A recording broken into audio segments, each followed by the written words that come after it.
Saya pernah buat tulisan jurnal kurang lebih 50 tulisan buku. Nah, itu apa yang saya kaji dalam ilmu ekonomi. Ketika seorang berbisnis membuka sesuatu yang sama di satu tempat, maka akan memberikan dampak pelanggannya semakin banyak.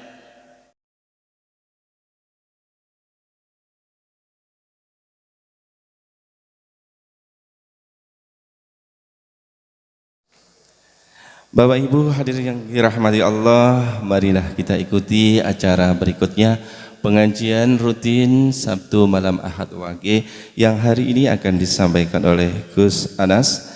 Beliau adalah Dr. Haji Anas Al-Khifni MSI.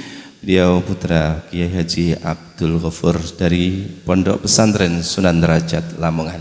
Kepada beliau waktu kami haturkan, sekaligus ditutup dengan doa.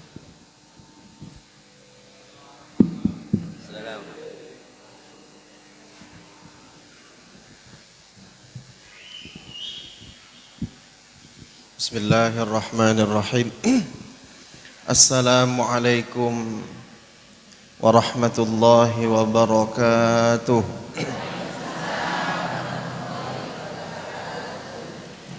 Tasik semangat ya. Alhamdulillah wassalatu wassalamu ala Rasulillah Sayyidina Muhammad ibni Abdillah. Asyhadu an la ilaha illallah wahdahu la syarikalah wa asyhadu anna Muhammadan abduhu wa rasuluhu la nabiyya ba'dah. Allahumma salli wa sallim ala sayyidina Muhammad wa ala ali sayyidina wa maulana Muhammad. Yang saya hormati seluruh pengurus takmir masjid dan seluruh hadirin bapak-bapak, ibu-ibu yang berbahagia. Salam dari Yai Ghafur. Seharusnya beliau hadir di tengah-tengah jenengan semua, tapi memang Abah di saat-saat sekarang itu karena usianya sudah 74 tahun, jadi kalau pengajian jauh sangat jarang. Ya, kita sebagai pasukan lapangan harus siap. Padahal saya juga baru datang dari Sulawesi Selatan ya. Jadi saya mohon maaf. Kita doakan mudah-mudahan Yai Ghafur diberikan kesehatan oleh Allah. Dan kita semua selaku murid dan muhibbin-muhibbinnya nanti di surga dikumpulkan bersama beliau. Amin. Dan kita semua selaku pecinta-pecintanya diberikan kemudahan dalam mendapatkan rizki kaya raya. Semangat temenannya. Hutangnya terbayar. Wajah-wajah penuh hutang ya. Syukur alhamdulillah pada malam hari ini kita bersama-sama diberikan kesehatan oleh Allah, diberikan kesempatan. Mohon maaf juga telat. Seharusnya biasanya jam 8 lewat sudah sampai, tapi tadi saya lewat Tuban karena ada sesuatu yang harus diselesaikan. Jadi muter sehingga agak lama kesini. Padahal mobilnya sudah cepat, larinya 100 km per jam sampai diomel-omelin orang. Tapi insya Allah semuanya selamat ya Ibu ya. Ya Pak ya. Selawat beriring salam mudah-mudahan tetap tercurah limpahkan pada junjungan kita Nabi besar Muhammad sallallahu alaihi wasallam. Ada satu ayat di dalam Al-Quran, saya yakin ayat ini jenengan faham.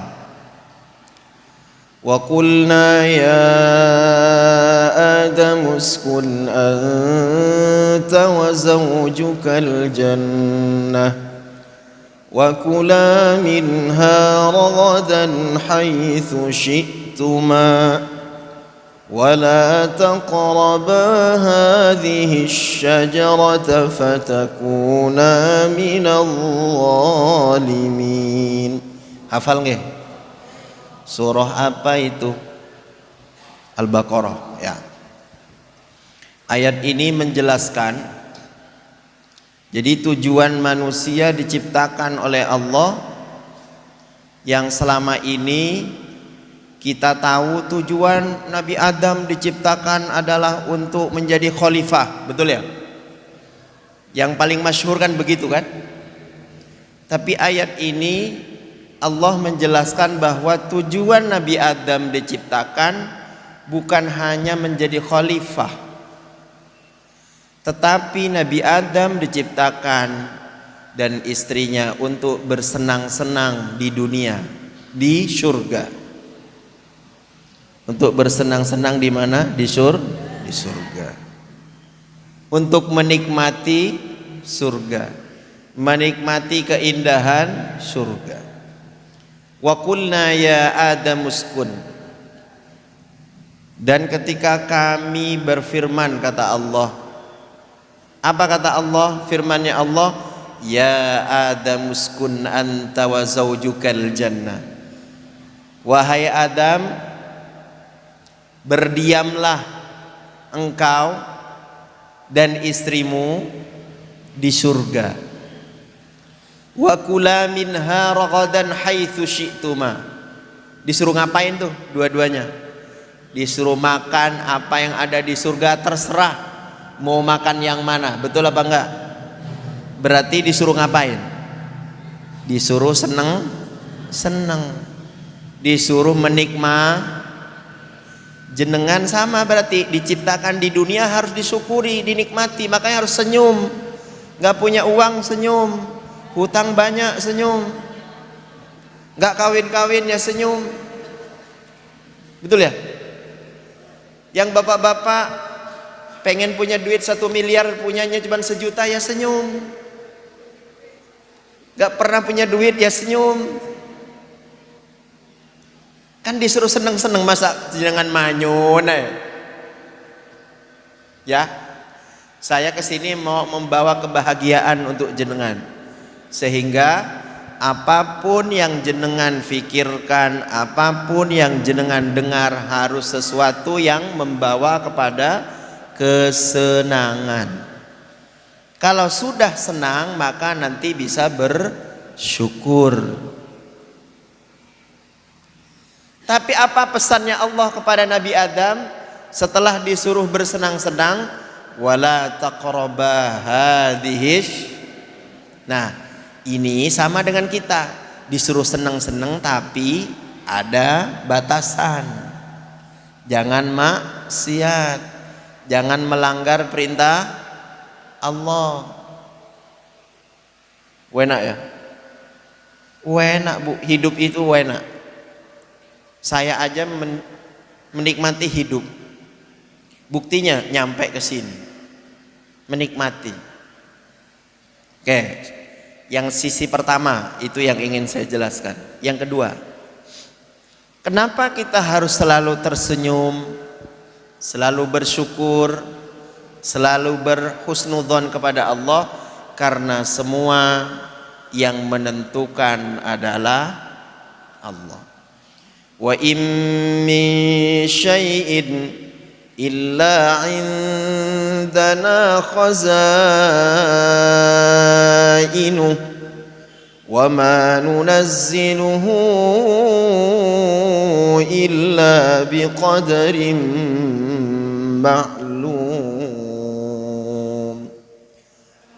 Wa in min syai'in, dan tidak ada, in di situ dimaknai tidak, bukan jika, dan tidak ada sesuatu pun illa indana, kecuali ada di sisi kami, kata Allah. Apa? Khazainuh, perbendaharaannya. Semua bendahara di dunia ini Allah yang punya. Wa ma nunazziluhu illa biqadarin ma'lum, dan tidak kami turunkan kepadanya berupa rizki, berupa hujan, macam-macam. Illa biqadarin ma'lum, kecuali dengan kadar yang sudah Allah ketahui, sudah Allah tentukan kadarnya. Ngerti? Di sini hujan karena ada orang yang berdoa, ya Allah, mudah-mudahan hujan, hewan saya belum minum. Di sana tidak hujan karena ada tukang sawah yang sedang panen. Makanya dalam tafsir ayat ini menyebutkan bahwa hujan itu tidak akan dialami semua dengan bersamaan. Jadi nggak ada Pak, sedunia hujan semua nggak ada. Kenapa? Allah membagi-bagi sesuai dengan apa? Kebutuhan. Makanya jenengan kalau dagang, yang satu dagang bakso, yang satu dagang es, yang satu dagang makanan, yang satu laku, yang sebelah tidak. Kalau jenengan faham kalau rizki itu dari Allah, yang mengatur itu Allah, maka akan menyebut apa? Alhamdulillah. Tidak akan usil. Orang hari ini hidup di kampung, dia buka warung, sebelahnya warung yang sama. Sudah tahu ada warung, buka lagi. Betul apa enggak? Di sebelahnya buka apa ini yang terkenal kalau Lamongan itu soto Lamongan. Di sebelahnya buka juga soto Lamongan. Jenengan bilang apa? Kok buka sih, sudah tahu di sebelahnya ada. Padahal rizki itu tidak akan tertukar. Nih, tak jelaskan. Kalau itu sudah rizkinya sampean, tidak akan tertukar. Seperti halnya gula Pak. Gula itu semakin manis, semakin banyak semut yang datang. Dalam rumus bisnis, saya orang ekonomi Pak. Saya backgroundnya pesantren salaf, penghafal Quran, qori, hafid saya itu. Tapi ketika saya kuliah, saya ngambil jurusan ekonomi. Jadi S1, S2, S3 saya itu jurusan ilmu ekonomi. Jadi kalau jenengan lihat saya diketik nama saya di YouTube, Anas Al-Hifni, yang muncul saya qori, hafid. Kadang-kadang ceramah kalau darurat. Kalau nggak darurat nggak. Tapi kalau jenengan ngetik di Google Anas Al-Hifni, yang muncul itu tulisan saya tentang ekonomi.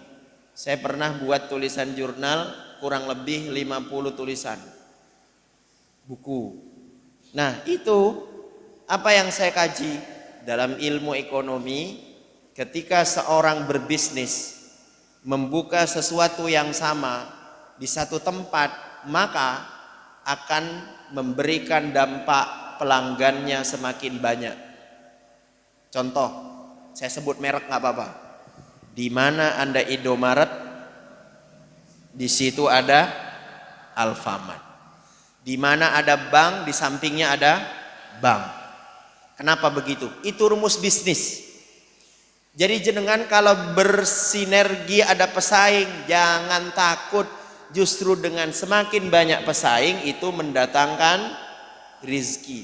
Di Surabaya ada gedung besar namanya WTC, 4 lantai, isinya HP semua. Dari lantai 1 sampai lantai atas isinya handphone, HP semua. Tapi kok ada yang beli tuh? Sehingga kalau jenengan tidak pengen ada saingan, daganglah di hutan. Siapa pesaingnya sampean? Kera-kera itu. Ngerti? Kalau sampean tidak ingin punya pesaing, dagang di mana? Di hutan. Kira-kira ada yang beli apa boten? Gak ada yang beli. Jadi hidup itu harus berdampingan. Siapapun di sebelah kita disyukuri. Saya di Sunan Derajat, jenengan kalau ziarah makom Sunan Derajat, di sebelah timurnya makom itu sekarang ada toserba 3 lantai. Terus di sebelahnya lagi ada restoran 3 lantai. Itu kita yang kelola, itu punya pesantren, punya pondok Sunan Derajat. Kalau jenengan ziarah wajib mampir. Kalau nggak mampir, kualat sampean. Nggak, bercanda aja, bercanda. Apa yang ingin saya sampaikan? Di Toserba itu, di sebelah Toserba, di sebelah selatan itu ada Alfamart. Di sebelah utara ada Indomaret. Di depannya di Makom ada warung-warung. Di seberangnya lagi, seberang jalan ada kaki lima. Satu ketika baru mau buka Toserba, saya dikomplain sama masyarakat, Gus, kalau jenengan toko itu dibuka, kami mati semua, nggak ada yang beli di saya. Saya bilang, Pak, yang ngasih rezeki itu bukan saya, Allah. Justru dengan keberadaan punya saya, jenengan tidak perlu jauh beli kemana-mana, cukup beli di tempat saya. Ternyata betul. Semua yang ada di pasar, semua yang ada di Makom, UKM-nya itu beli ke tempat saya. Akhirnya penziarah tidak perlu beli ke saya, cukup beli di Makom. Padahal yang di Makom yang dijual itu adalah dari saya. Mematikan nggak? Tidak. Rizki Allah yang mengatur. Apalagi kaki lima. Sudah tahu saya ada restoran, tapi di seberang jalan ada yang jual pecel, jual soto, jual es, macam-macam. Karyawan saya nanya, Gus boleh nggak kalau kita beli di sana? Boleh. Kok nggak dilarang, kan jenengan punya restoran? Nggak. Rizki itu Allah yang memberikan. Mereka punya hak untuk dapat. Silakan. Saya ramai, mereka juga ramai. Akhirnya karena banyak pedagang semakin ramai. Ngerti nggih? Jadi nggak boleh hasut sama orang. Kalau jenengan ingin kaya, itu yang harus diperbaiki. Husnudzon sama Allah. Tiap pagi kalau jenengan mau berangkat kerja, ya Allah, saya mau berangkat kerja, saya yakin rezeki saya sesuai dengan kemampuan dan kebutuhan saya. Berapapun hasilnya, alhamdulillah. Jenengan punya anak dipondokkan, setelah mondok masih goblok juga, alhamdulillah. Sekolah lulus gak pinter-pinter juga, alhamdulillah. Itu namanya berhusnudzon. Ya, sudah. Kenapa harus berhusnudzon dengan Allah? Allah tahu mana yang terbaik untuk hambanya. Hidup itu ini, ada satu ayat. Ayatnya bagus, luar biasa, maknanya dalam. Hafal nggak? Kalau hafal bareng-bareng. Kalau nggak hafal nggak apa-apa. Innama mathalul hayatid dunya kama in anzalnahu minas sama' كما إن أنزلناه من السماء فاختلط به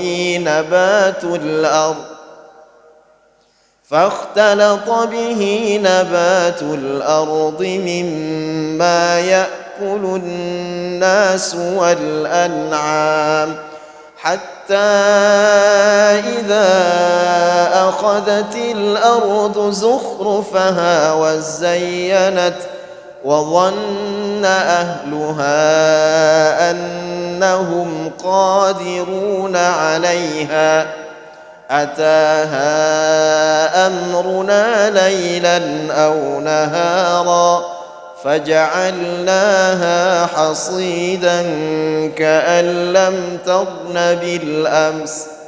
Ngantuk ya? Dengar ngaji begitu biasanya kalau diajain yo. Ibu-ibu nggak apa-apa, dengar jenengan dibacakan Quran menikmati itu beriman berarti. Makin ngantuk tambah iman berarti. Orang lain zadathum imana, sampean zadathum ngantuknya. Ya. Di dalam ayat ini Allah menggambarkan sesungguhnya perumpamaan kehidupan di dunia itu seperti diibaratkan air hujan. Hujan yang turun dari langit Kemudian air itu bercampur di tanah, kemudian menumbuhkan tumbuh-tumbuhan. Kemudian tumbuhan itu dimakan oleh siapa? Oleh kita kan, dan binatang ternak. Kita kalau bermanfaat hidupnya sama nggak seperti itu? Sama. Khairun nas anfa'uhum linnas. Itulah hidup. Kemudian oleh Allah Subhanahu wa taala sehingga mereka kemudian ketika sudah tumbuh, kehidupannya sudah sukses, duitnya banyak, tanamannya sudah kelihatan apa? Kelihatan bagus, kelihatan indah. Kalau ada tanaman Pak kena hujan hijau, itu kan enak dilihat. Zukhrufaha wa zayyanat, enak dipandang, enak dilihat. Wah, sawahku iki apik iki. Wah, jagungku iki apik iki, banyak. Wah, rumahku apik iki. Masjidku apik iki. Jalanku apik iki. Wa dhanna ahluha annahum qadiruna 'alaiha. Mereka mengira, wah mereka ini pasti bisa berhasil, bisa panen, bisa menguasai. Betul apa enggak?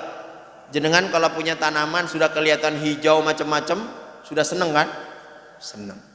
Sudah kaya raya yang tadinya miskin berjuang, waktu miskin dekat sama Allah. Oh, ya Allah, tapi giliran kaya lupa. Giliran mau bayar hutang, ya Allah mau bayar hutang nggak ada uangnya. Sudah terbayar nggak ke masjid. Hutangnya lagi banyak pas kajian, nah ini. Betul.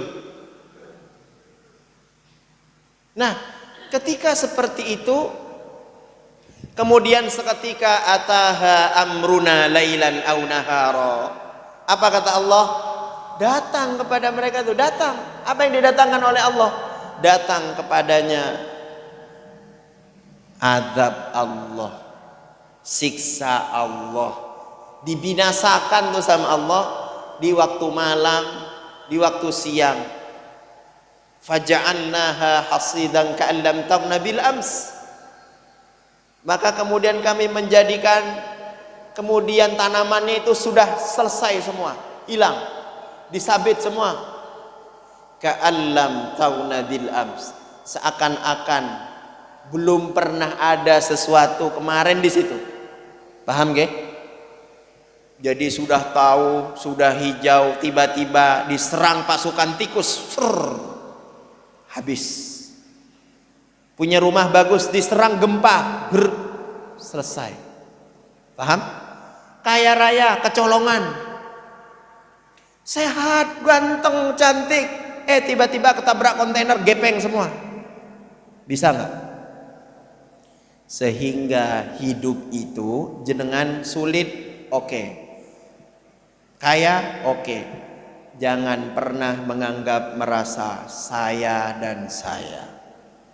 Karena semuanya milik Allah. Dan akan dikembalikan ke siapa? Kepada Allah. Kita hanya mengelola, yang punya Allah. Jangan pernah sombong. Wah, saya ini pintar, saya ini alim, saya ini hafal Quran. Tiba-tiba kejedot kepalanya, otaknya protol. Masih pintar apa enggak? Hilang kepintarannya, hilang kealimannya.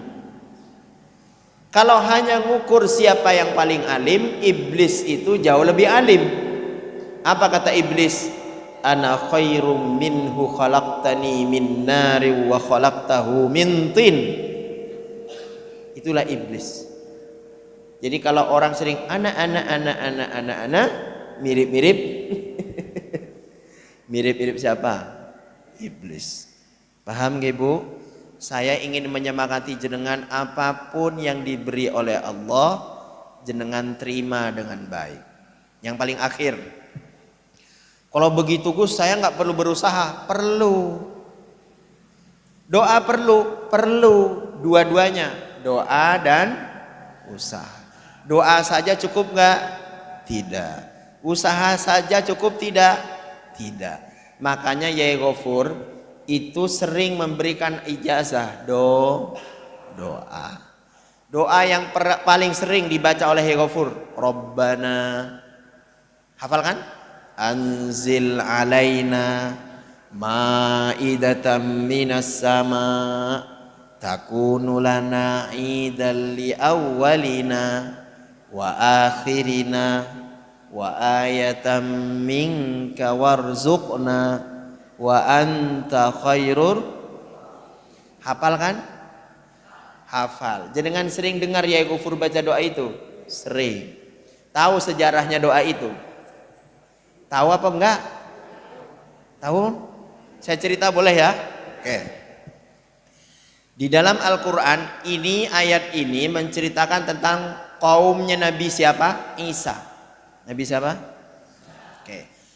Ada ayat sebelumnya, idh qalal hawariyuna ya Isa ibn Maryam hal yastati'u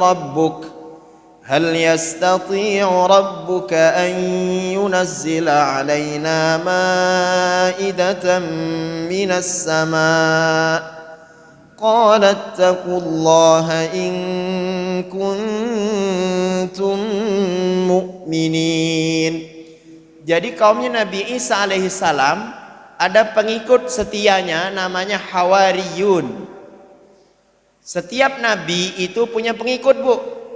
Kalau Nabi Muhammad pengikutnya disebut sahabat, pengikutnya Nabi Isa disebut Hawariyun. Ketika Hawariyun bertanya kepada Nabi Isa alaihissalam, ya Isa bin Maryam, wahai Isa putra Maryam, hal yastati'u rabbuk, apakah yastati'u rabbuk, mampu Tuhanmu Isa, ayyunazzila alaina ma'idatan minas sama, bahwa Tuhanmu bisa menurunkan hidangan dari langit. Nabi Isa mendengar pertanyaan itu bilang, qala taqullaha in kuntum mu'minin. Qala berkata siapa Isa, ittaqullah, takutlah kalian sama Allah, in kuntum mu'minin, jika kalian adalah orang-orang yang beriman. Kalimat ini sebenarnya Nabi Isa tuh bilang, jangan nanya-nanya begitu, nggak pantas. Udah jangan banyak nanya, kira-kira begitulah. Tapi jawab lagi, qalu nuridu an na'kula minha wa tatma'inna qulubuna wa na'lama an qad sadaqtana wa nakuna 'alaiha minasy syahidin. Hawariyun bilang, kami itu pengen banget makan hidangan yang keren itu, supaya kami ini wa tatma'inna qulubuna, betul-betul yakin kami ini hatinya, wa na'lama an qad sadaqtana, dan kami betul-betul mengetahui dan membenarkan bahwa kamu ini betul nabi, bukan, wa nakuna 'alaiha minasy syahid.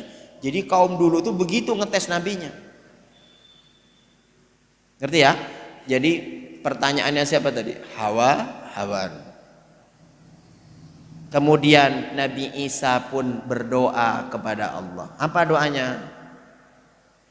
Rabbana anzil alaina ma'idatan minas sama takunu lana idan li awwalina wa akhirina wa ayatan minka warzuqna wa anta khairur raziqin. Pertanyaannya sekarang, doa itu diijabah apa enggak? Diijabah apa enggak? Diijabah. Apa kata Allah? Qala Allahu inni munazziluha 'alaikum faman yakfur ba'du minkum fa inni u'adzibuhu 'adzaban la u'adzibuhu ahadan minal 'alamin. Paham gak? Gak paham kan?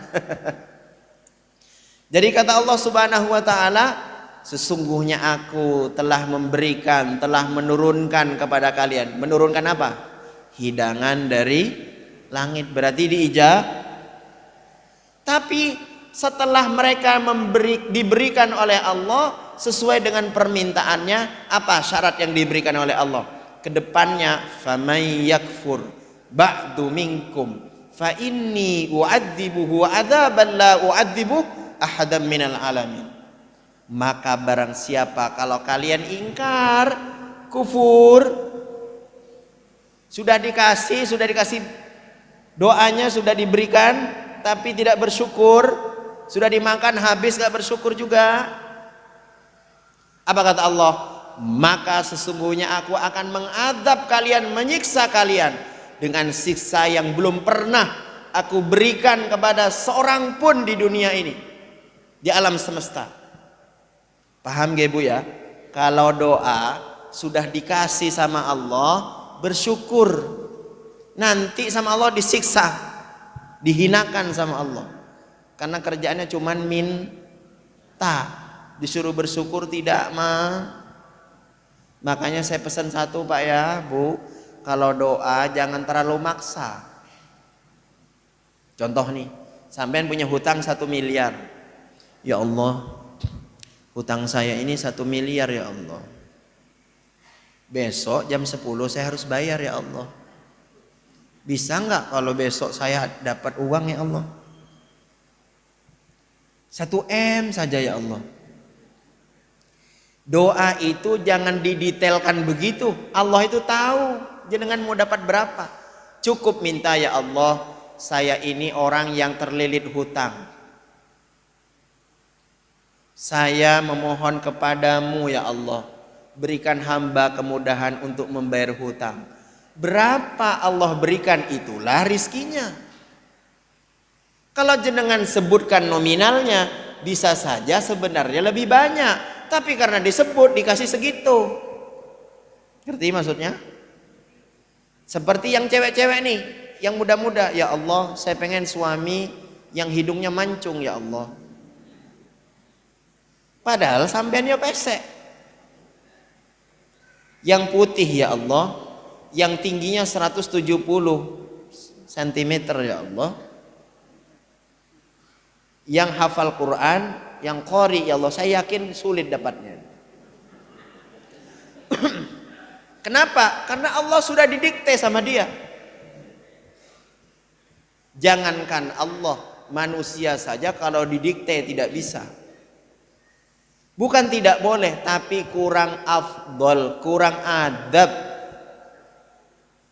kurang pantas kalau memaksa-maksa Allah itu tahu mana yang terbaik. Saya ketika berdoa itu, ya Allah, saya dulu ketika S2 itu pengen sekali punya istri penghafal Quran. Saya ini hafal Quran, saya ingin istri saya juga hafal Quran ya Allah. Enggak dikasih-kasih. Enggak. Tapi ketika saya S3, doa saya, ya Allah, saya ingin setelah selesai S3 saya bisa menikah. Siapapun istri saya, Engkau tahu mana yang terbaik untuk saya ya Allah. Itu doa saya. Akhirnya dapat anaknya Yai Ghafur itu. Paham maksudnya? Iya. Jadi pasrah itu di saat jenengan betul-betul memasrahkan diri kepada Allah, terserah Allah. Dan itu perlu bukti, bukan cuma ucapan. Terserah Allah tapi ngegerutu di dalam hati, nggak bisa. Ada ya? Jadi kalau doa tadi, kalau sudah diijabah oleh Allah, jangan sampai tidak bersyukur. Yang paling akhir, doa itu tidak cukup hanya doa, tapi harus juga berikhtiar. Ini doa sapu jagat yang biasa sering jenengan baca. Rabbana atina fid dunya hasanah wa fil akhirati hasanah wa qina adzabannar. Ada cerita ini, boleh bercanda dikit nggak apa-apa ya? Jadi ada orang berangkat haji, istrinya ada dua. Istri yang pertama Hasanah, istri yang kedua Fatimah. Waktu umroh di Rukun Yamani ke Hajar Aswad kan disunnahkan baca Rabbana atina fid dunya hasanah gitu ya. Wa fil akhirati hasanah. Sampai di hotel Fatimahnya marah. Kok Hasanah terus yang disebut? Ya udah besok kita tawaf lagi. Rabbana atina fid dunya hasanah wa fil akhirati Fatimah. Guyonan itu. Doa ini sering dibaca apa enggak? Sering. Doa yang paling sering diulang-ulang setiap hari oleh Nabi, kata para sahabat. Semua sahabat menjelaskan ini.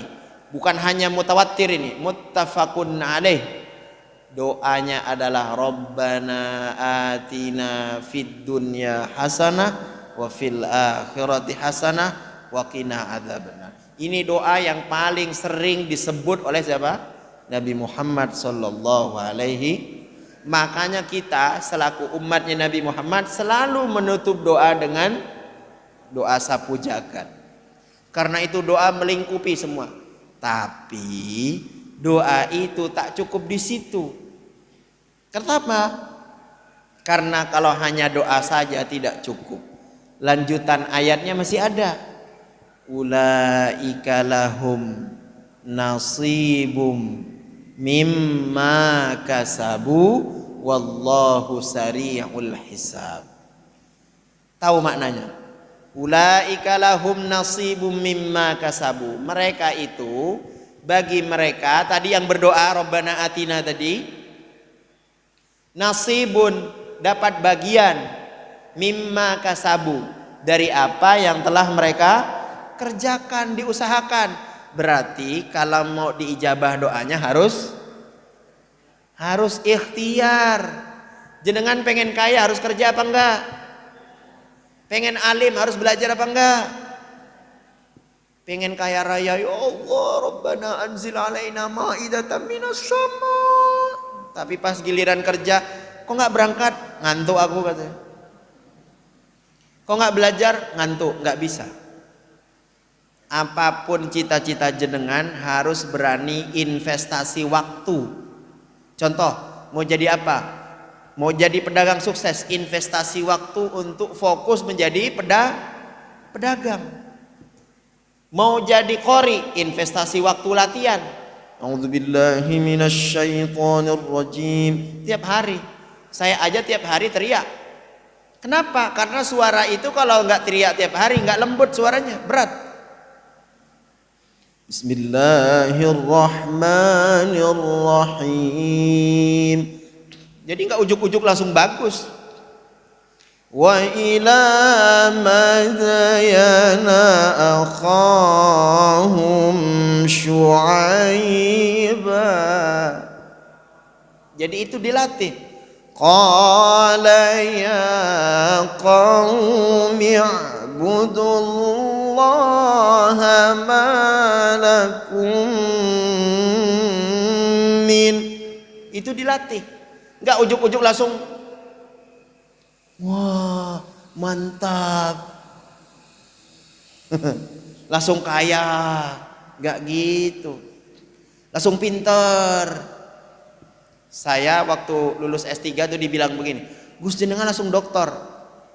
Ya enggak, semuanya berproses. Kalau yang tahu perjuangan saya nangis-nangis. Kenapa? Saya itu kuliah S3 dari Bogor naik mobil ke Jakarta, dari Jakarta naik pesawat ke Surabaya setiap minggu. Setiap minggu. Ada nggak anaknya sampean yang kuliah naik pesawat tiap minggu? Nggak mungkin. Nah itu yang saya lakukan tiap minggu. Naik pesawat, bukan naik becak. Berapa biayanya itu? Mahal.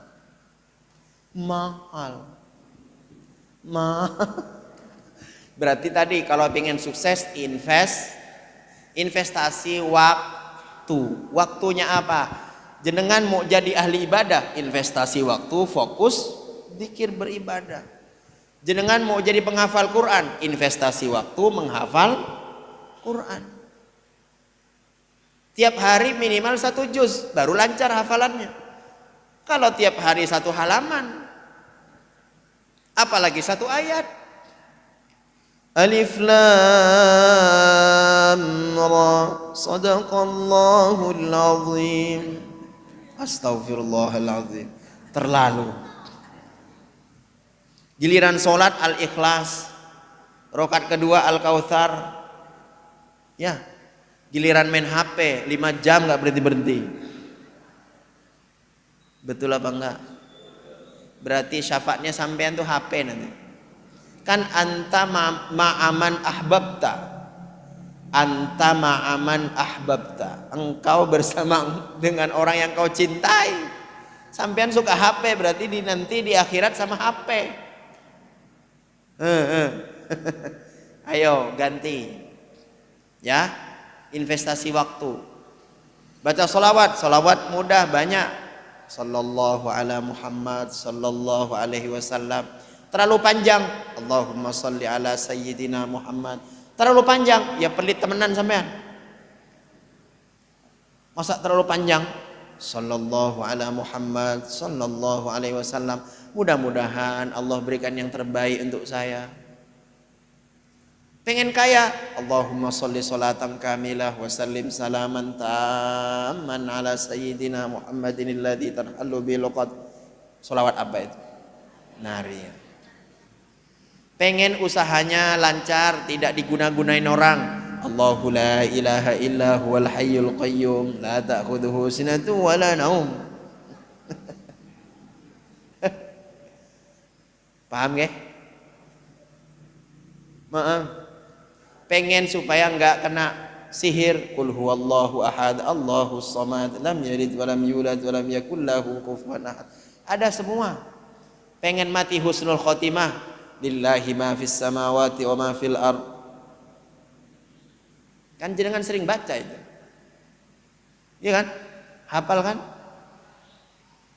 La yukallifullahu nafsan, itu hafal kan? Hafal. Nah, itu diamalkan. Tapi semua itu percuma kalau tidak dibarengi dengan ikhtiar. Pengen sehat tapi makanannya nggak dijaga, sehat apa enggak? Sakit. Pengen kurus, investasinya apa berarti? Mengurangi makan nasi. Pengen gemuk, menambah makan itu. Jadi hidup itu mudah. Gitu Pak ya. Gitu Bu ya. Saya doakan mudah-mudahan semuanya diberikan kesuksesan oleh Allah. Kalau mampir ke Sunan Derajat tadi ijazahnya apa? Jangan lupa mampir di Toserba sama di restoran. Kalau tidak enggak kualan enggak. Kalau jenengan mampir juga ikut bersodakoh ke pesantren. Kenapa? Karena laba yang dihasilkan juga untuk pesantren. Enak kan? Enak. Itu di Toserba itu ada ngaji saya diputar biasanya. Setiap hari diputerin ngaji saya. Saya pernah dampingi orang kementerian. Pas ngaji saya lagi diputar di sound systemnya Toserba. Wah enak ya, Toserbanya ada ngaji-ngajinya. Saya jadi ingat ke Mekah katanya. Terus saya tanya, emang siapa ya Pak? Kayak suaranya Imam Mekah gitu. Aku ya senyum-senyum aja. Padahal ya saya yang baca itu. Jadi anaknya sampean juga bisa. Ya. Yang tadi, yang penting semuanya ikhtiar. Jangan merasa puas. Karena nanti kalau Allah berkehendak apapun Allah akan lakukan. Karena yang punya semuanya adalah Allah, akan kembali kepada Allah. Kita berdoa bersama, mudah-mudahan Allah mengijabah doa-doa kita. Saya yakin diijabah karena jenengan dari tadi nunggu, dari tadi iktikaf di tempat ini, insya Allah salah satu di antara jenengan doanya makbul. A'udzubillahi minasyaitonirrajim. Bismillahirrahmanirrahim. Alhamdulillahirabbil alamin. Wassalatu wassalamu ala asyrafil mursalin سيدنا محمد وعلى آله وصحبه أجمعين. اللهم ربنا اغفر لنا ذنوبنا وذنوب آبائنا وأمهاتنا ولأساتذنا ولمعلمينا ولمشايخنا ولجميع المسلمين والمسلمات والمؤمنين والمؤمنات الأحياء منهم والأموات إنك سميع قريب مجيب الدعوات يا قاضي الحاجات. اللهم يسر أمورنا كلها وسهل أمورنا كلها ولا تعسر علينا. ربنا فاغفر لنا ذنوبنا وكفر عنا سيئاتنا وتوفنا مع الأبرار وتوفنا مع الأبرار وتوفنا مع الأبرار. ربنا أنزل علينا مائدة من السماء تكون لنا عيدا لأولنا وآخرنا وآية منك وارزقنا وأنت خير الرازقين وارزقنا وأنت خير الرازقين وارزقنا وأنت خير الرازقين. ربنا آتنا في الدنيا حسنة وفي الآخرة حسنة وقنا عذاب النار وقنا عذاب النار وقنا عذاب النار وقنا عذاب النار. اللهم اختم لنا منك بالخير وصلى الله على سيدنا محمد والحمد لله رب العالمين. الفاتحة. بسم الله الرحمن الرحيم. والله الموفق إلى أقوم الطريق. والسلام عليكم ورحمة الله وبركاته.